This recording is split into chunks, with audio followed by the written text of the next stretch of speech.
बिस्मिल्लाहिर्रहमानिर्रहीम। अस्सलाम वालेकुम। मैं हूं मोहम्मद वलीद मलिक, आपको अपने यूट्यूब चैनल में खुशामदीद कहता हूं। नाजरीन, इमरान खान साहब की किस्मत बदलना शुरू हो गई है। इमरान खान साहब पे कुदरत की देवी, किस्मत की देवी मेहरबान हो गई है। अल्लाह ताला ने अपना कोई खुसूसी करम शुरू कर दिया है। उनके खिलाफ पेश होने वाले जो गवाहान हैं, उनके दिल में भी शायद खौफ खुदा पैदा हो गया है और वो अब अदालतों में हक सच की गवाही देना शुरू हो गए हैं। अगर उनके पहले केस की बात की जाए, उनके ऊपर वैसे 4 अहम मुकदमात चल रहे थे, जिसके अंदर तोशा खाना case, cipher case, Bushra Bibi के साथ निकाह वाला केस और 190 मिलियन पाउंड वाला केस। इनके अंदर तमाम केसेस अब उड़ना शुरू हो गए हैं। तमाम केसेस की हैसियत, तमाम केसेस की असलियत जो है सामने आना शुरू हो गई है कि ये जितने भी केसेस थे ये खुद साख्ता थे। ये इमरान खान साहब को दबाने के लिए, उनको फंसाने के लिए, उनको फांसी के फंदे तक चढ़ाने के लिए ये बनाए गए थे। लेकिन ये केस अब ख़त्म होना शुरू हो गए हैं। पहले केस की बात की जाए, साइफर केस के अंदर जो उनके मरकज़ी गवाह थे आज़िम खान साहब, जब वो पहले पेश हुए तो उन्होंने 161 और 164 के तहत जो गवाही दी, जो बयान अपना रिकॉर्ड करवाया। लेकिन फिर जब अडयाला जेल के अंदर दोबारा से उनकी गवाही के लिए उनको मजिस्ट्रेट के सामने पेश किया गया तो इमरान खान साहब ने इस्तदा की, एक रिक्वेस्ट की कि आज़िम खान साहब से मैं रिक्वेस्ट करता हूँ और अदालत से ये गुजारिश करता हूँ कि आज़िम खान साहब से गवाही लेने से पहले इनका कुरान पे हाथ रख के हल्फ लिया जाए। क्योंकि इमरान खान साहब ने पहले भी कहा था कि जो आज़िम खान साहब से ये स्टेटमेंट ले रहे हैं, ये आज़िम खान साहब से स्टेटमेंट मेरी गैर मौजूदगी में ले रहे हैं। जब मेरी मौजूदगी में स्टेटमेंट लेंगे तो मैं तब इस स्टेटमेंट को मानूंगा कि वो मेरे खिलाफ गवाही दे रहे हैं। जैसे ही आज़िम खान साहब ने 3 दिन पहले जब इमरान खान साहब की मौजूदगी में अडयाला जेल में मजिस्ट्रेट के सामने गवाही देने के लिए पेश हुए तो इमरान खान साहब ने गुजारिश की कि आज़िम खान साहब कुरान पे हाथ रख के पहले इस चीज़ की शहादत दें कि वो जो कहेंगे सच कहेंगे। आज़िम खान साहब ने कुरान पे हाथ रख के इस चीज़ की शहादत दी कि मैं जो बोलूँगा सच बोलूँगा, किसी के प्रेशर, किसी के दबाव में आके कोई भी ऐसी बात नहीं करूँगा जो सच पे मबनी ना हो। और फिर आज़िम खान साहब की गवाही ने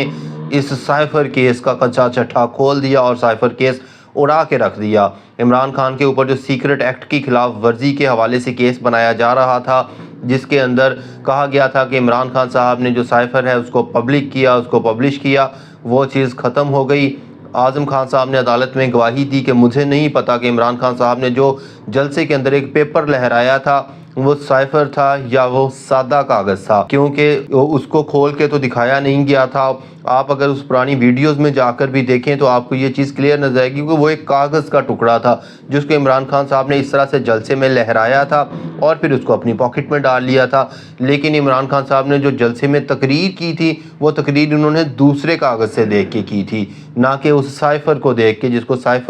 जिस कागज़ को साइफर का नाम दिया गया था उस कागज़ को देख के कुछ नहीं पढ़ा था। वो तो उन्होंने खाली कागज़ था जिसको साइफर का नाम दे के जलसे में लहराया और फिर उसको अपनी पॉकेट में डाल लिया। इन तमाम बयानात की रोशनी में ये जो साइफर केस है, इमरान खान साहब पे झूठा केस बनाया गया था, केस अपने मंतकी अंजाम को पहुंचा और साइफर केस ख़त्म हो गया और इसमें इमरान खान साहब बहुत जल्द बरी होते नज़र आ रहे हैं। दूसरा जो केस था वो था तोशा खाना का केस। जो तोशा खाना का केस था, तोशा खाना के केस की हकीकत भी सामने आ गई, उसकी असलियत भी सामने आ गई। तोशा खाना केस के अंदर जो गवाह पेश किया गया था, जिसके अंदर तखमीना लगवाया गया था कि ये जो जेवरात थे इनकी क्या कीमत थी, वो तखमीना इस तरह से लगवाया गया था, एक तस्वीर बना के यूएई के अंदर इमरान मसीह नामी एक सेलमैन था जिसकी 3800 रियाल तनख्वाह थी, उसको तस्वीरें भेजी गई। उसने उन तस्वीरों को मद्देनज़र रखते हुए उसका तखमीना लगा दिया कि ये इतने करोड़ रुपए की मालियत के तकरीबन जेवरात बनते हैं।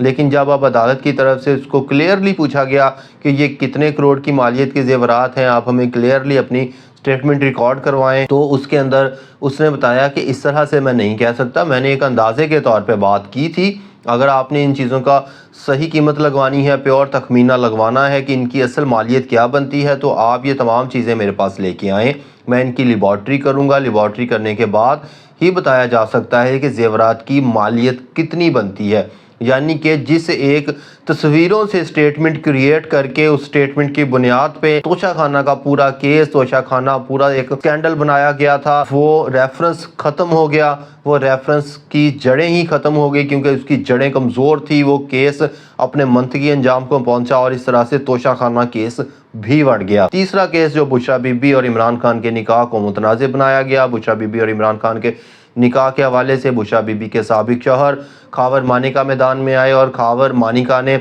अपनी ही साबका अहलिया के ऊपर बहतान लगाया, इल्ज़ामात लगाए और अपने ही घर पे उंगली उठाई कि उनका घर का माहौल शायद ऐसा है कि कोई भी उनके घर में जाके उनकी खवातीन के साथ अपने ताल्लुकात इस्तावार कर सकता है। ये बयान दिया था खावर मानिका ने, अपनी ही साबका अहलिया के ऊपर इल्ज़ामात लगाए थे। लेकिन अब जज साहब ने जो उसके खिलाफ गवाहान पेश होने थे, बुशरा बीबी और इमरान खान साहब के निकाह के खिलाफ जो गवाहान पेश होने थे, जज साहब ने गवाहान को पेश होने से रोक दिया, उसका ट्रायल रोक दिया और कहा कि उन्होंने निकाह किया है, अगर डेट का कोई मसला है तो उससे क्या होता है। जब एक औरत स्टेटमेंट दे देती है कि उसने निकाह किया है तो इसके ऊपर कोई भी कानून असर अंदाज नहीं होता और उनका निकाह ही असल निकाह साबित होता है। इससे ये चीज़ सामने आ रही है कि अब जो बुशरा बीबी और इमरान खान साहब के दरमियान जो निकाह स्कैंडल बनाया गया था वो भी अपने मंतकी अंजाम को पहुंचता नज़र आ रहा है और इस तरह से ये केस भी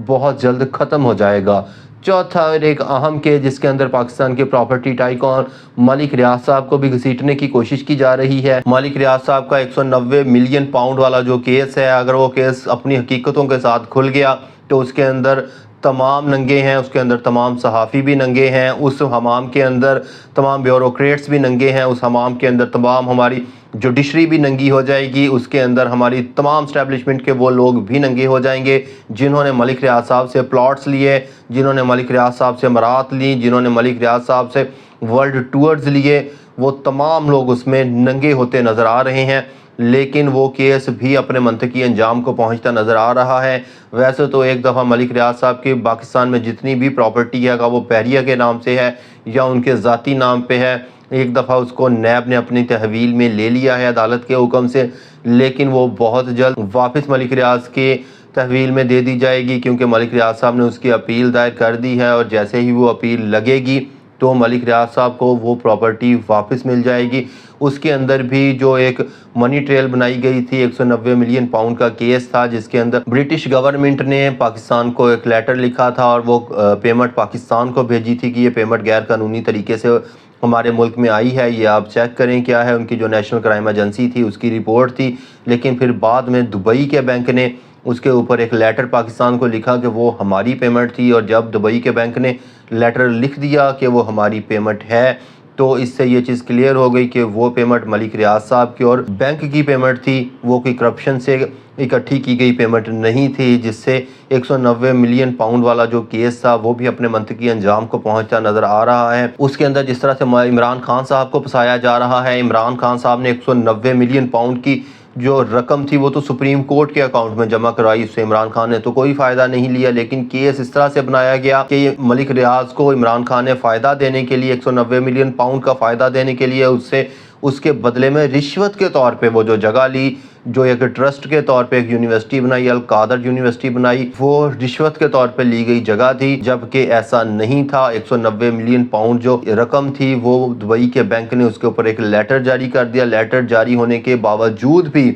हमारी अदलिया ने, सुप्रीम कोर्ट ने उस रकम को ना कि मलिक रियाज साहब के अकाउंट में डाला जाता या उसको सुप्रीम कोर्ट के अकाउंट में रख के मलिक रियाज साहब की जो बकाया पेमेंट थी उसमें से माइनस किया जाता, उसको गवर्नमेंट ऑफ पाकिस्तान और गवर्नमेंट ऑफ सिंध के हवाले कर दिया। ये मलिक रियाज साहब के साथ शायद बहुत बड़ा एक जुल्म किया गया है जो नहीं होना चाहिए था। लेकिन फिलहाल इस केस के पल्ले कुछ नहीं रहा, इसको ज़बरदस्ती अब घसीटा जाए तो एक अलग बात है। लेकिन ये चार केसेस जो अहम केसेस थे इमरान खान साहब के हवाले से, ये चारों केसेस अब बढ़ गए हैं, चारों केसेस के पल्ले कुछ भी नहीं रहा। और जो सबसे एक अहम और बड़ी खबर है वो ये है कि आज़ाद उम्मीदवारों के हवाले से हॉर्स ट्रेडिंग अभी से शुरू हो गई है। बिलावल भुट्टो साहब ने ये चीज़ क्लियर कर दी है कि वो आज़ाद उम्मीदवारों के साथ मिल के हुकूमत बनाएंगे। इससे हमें पहले ही अंदाज़ा था, तमाम सहाफ़ी बरादरी को, पाकिस्तान की कौम को इस चीज़ का अंदाज़ा था कि अगर हॉर्स ट्रेडिंग हुई तो उसका ज़िम्मेदार इलेक्शन कमीशन होगा, क्योंकि अगर इलेक्शन कमीशन ने पाकिस्तान तहरीक इंसाफ के उम्मीदवारों को बल्ले का निशान ना दिया तो बहुत से उम्मीदवार ऐसे होंगे जो ईमान के कमज़ोर होंगे, पैसे की जो चमक देखेंगे तो वो बिकने के लिए तैयार हो जाएंगे और उनको ख़रीदने के लिए अभी से घोड़े तैयार हो चुके हैं, मैदान में आ चुके हैं और उनको ख़रीदने के लिए बिलावल भुट्टो साहब मुकम्मल तौर पे तैयार बैठे हैं। और उन्होंने इस चीज़ का इंकिशाफ भी कर दिया है کہ ہم آزاد امیدواروں کے ساتھ مل کے گورنمنٹ بنائیں گے۔ انہی آزاد امیدواروں کے ساتھ مل کے پاکستان مسلم لیگ نون بھی اپنی گورنمنٹ بنانے کے لیے تیار ہے۔ انہی آزاد امیدواروں کے ساتھ مل کے ملک کی دوسری جو ایک اسٹیبلشمنٹ کی نئی پارٹی ہے IPP، وہ بھی ان کے ساتھ مل کے اپنی گورنمنٹ بنانے کے لیے تیار بیٹھی ہے۔ جہانگیر ترین صاحب تیار بیٹھے ہیں، علیم خان صاحب تیار بیٹھے ہیں کہ اگر ہمیں کہیں سے ووٹ نہیں پڑتے تو ہم آزاد امیدواروں کو خرید کے، آزاد امیدواروں کی اچھی قیمت لگا کے ان سے ووٹ لیں گے، کیونکہ ان کو پتہ ہے کہ جتنے آزاد امیدوار اس ٹائم میدان میں ہیں وہ سارے عمران خان کے جیتے ہوئے امیدوار ہیں، عمران خان کی حمایت یافتہ کامیاب امیدوار ہیں۔ عوام نے ان پہ اعتماد کرنا ہے، عوام نے ان کو ووٹ دینا ہے۔ تو ان تمام چیزوں کو مد نظر رکھتے ہوئے سب ان آزاد امیدواروں کو خریدنے کے لیے میدان میں آ چکے ہیں۔ بولیاں لگنے والی ہیں، 8 فروری کا انتظار ہے۔ 8 فروری کے بعد نوٹوں کے بیگ کھلیں گے اور آزاد امیدواروں کو خریدا جائے گا۔ ان تمام کیسز میں عمران خان صاحب کو جس طرح سے ریلیف مل گیا ہے، عمران خان صاحب کے کیسز ختم ہوتے نظر آ رہے ہیں، تو ان سے یہ چیزیں بھی کلیئر ہیں۔ بیرسٹر گوہر صاحب نے بھی اندرونی ذرائع سے یہ چیز سامنے آئی ہے کہ انہوں نے بھی اس چیز کا اندیا دیا ہے کہ الیکشن سے پہلے خان باہر ہوگا اور خان خود الیکشن کی کمپین کرے گا۔ عمران خان صاحب خود بھی الیکشن کنٹیسٹ کریں گے، ان کے کاغذات نامزدگی بھی منظور ہوں گے اور وہ الیکشن کے لیے خود میدان میں آ جائیں گے۔ اور نمبر 3، انہوں نے بلے کا نشان واپس ملنے کے لیے ایک اور امید کی کرن جگا دی ہے کہ بلے کا نشان واپس ملنے کے لیے انہوں نے ذاتی حیثیت سے الیکشن کمیشن اور ان کے ذرائع سے ملاقاتیں کی ہیں، جس میں ان کو اعتماد میں لیا گیا ہے کہ آپ ہمیں بلے کا نشان واپس کریں۔ بلے کا نشان نہ دینے سے ہارس ٹریڈنگ اور ملک میں کرپشن میں اضافہ ہوگا۔ اب کل منڈے ہے، منڈے کو بہت سی چیزیں سامنے آئیں گی، عدالتیں کھلیں گی، مختلف دفاتر کھلیں گے، بیوروکریسی دوبارہ سے ورکنگ میں آئے گی۔ الیکشن کمیشن کی طرف سے اس حوالے سے آگے کیا پلاننگز کی جاتی ہیں یہ بھی سامنے آئیں گی۔ ان تمام چیزوں کے آنے تک اجازت دیجیے گا۔ اللہ حافظ ناصر۔